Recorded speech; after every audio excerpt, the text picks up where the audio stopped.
ko sem se pred nekaj leti prvič srečal z nalogo, naj predstavim ilustracije Marije Prelog in ko sem ilustratorko obiskal v njenem ateljeju, se mi je nekako porodila misel, ki je postopoma ob soočanju z novimi knjigami z ilustracijami Marije Prelog našla svojo potrditev, da namreč naša avtorica Marija Prelog spada med tiste domače ilustratorje, ki nas z marljivostjo in pa širino ilustratorskih nalog nekje oddalec spominjajo na staroveške in pa srednjeveške iluminatorje in rokopisce, ki so vse svoje življenje posvetili prepisovanju in krašenju rokopisov z miniaturami, kajti tudi delo sodobnega ilustratorja je naporno in zahteva celega človeka. Postopek nastanka ilustracij zajema predpriprave, razmišljanja, iskanje ustrezne likovne zamisli, ki bo plemenitila literarno besedilo, potrebno izdelati številne skice, kar pa na končnem izdelku marsikdaj niti ne opazimo. Zato mora resen avtor, resen ilustrator, prav tako kot nekdaj pisci in pa risali v samostanskih skriptorijih, preživeti ure in ure sključeni nad risalno mizo.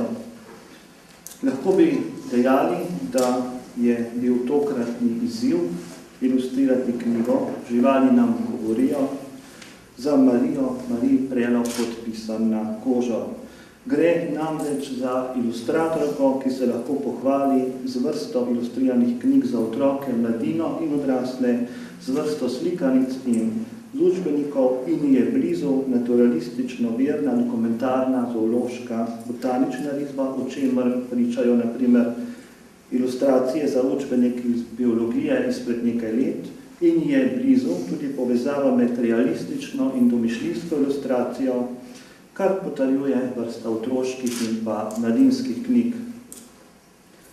Pri ilustracijah za knjigo Živali nam govorijo se je ilustratorkina domišljija lahko uprla na dobro poznavanje zunanjega videza nastopajočih junakov, ki jih je rahlo preoblikovala in prilagodila vsebini posamezne zgodbe, posamezne basni. Na ta način je Marija Prelog sledila besedilu oziroma ustrezno nadgradila literarno pripoved, v kateri so si, podobno kot na primer v Ezoprovih ali Fontenovih basnih, živali in žuželke nadele človeško vlogo. Na ilustracijah se srečamo s pravcatimi značajskimi študijami junakov. S prikupnimi optimističnimi interpretacijami se je ilustratorka želela približati bralčevi domišljiji. Naloga ni bila enostavna, saj se v knjigi zvrsti kar 16 junakov v 12 basnih. Tu je tudi rdeča nit ilustracij. Marija Prelog je namreč junake vselej in vsaki ilustraciji povezala z rastlinskim svetom. Črička z vinsko trto, metulja cekinčka z rožnim grmom, močarada s strupenim divnim vročinom in pa tako dalje. Za rastlinski motiv pa velja podobno.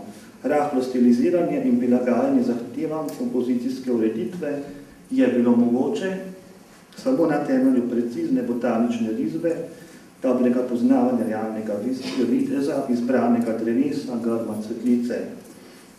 Ilustracije so skrbno zasnovane in hkrati umirjene po besedilu, s katerim se prepletajo. Saj je Marija Prelog knjigo tudi oblikovala. Vsaka ilustracija je tudi zaključeno likovno delo, pravcata drobna miniaturna slika, ki jo je potrebno opazovati od blizu, zato smo lahko hvaležni, pa je tudi družina, da se je odločila ilustracije tudi razstaviti. Ilustracije so izdelane v tehniki, po kateri Marija Prelog zlasti rada posega v tehniki risbe s svinčnikom, tušom, ki je dopolnjena z akvarelom. S prepričljivo kot nit tanko risbo, katero so opredeljeni vsi upodobljeni junaki ali motivi, se v žlahtno likovno celoto prepletajo živahne akvarelne barve, izpod katerih proseva rahlo toniran papir.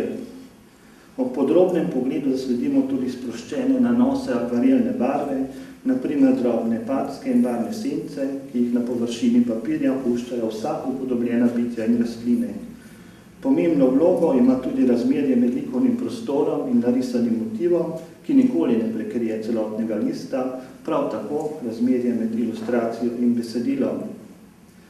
Prepričan sem, da velja Mariji Prelog za razstavo ilustracijskino čestitati, prav tako pa tudi vsem, ki so bili zaslužni za nastanek in pa izid knjige. Živali nam govorijo. Prav lepa hvala.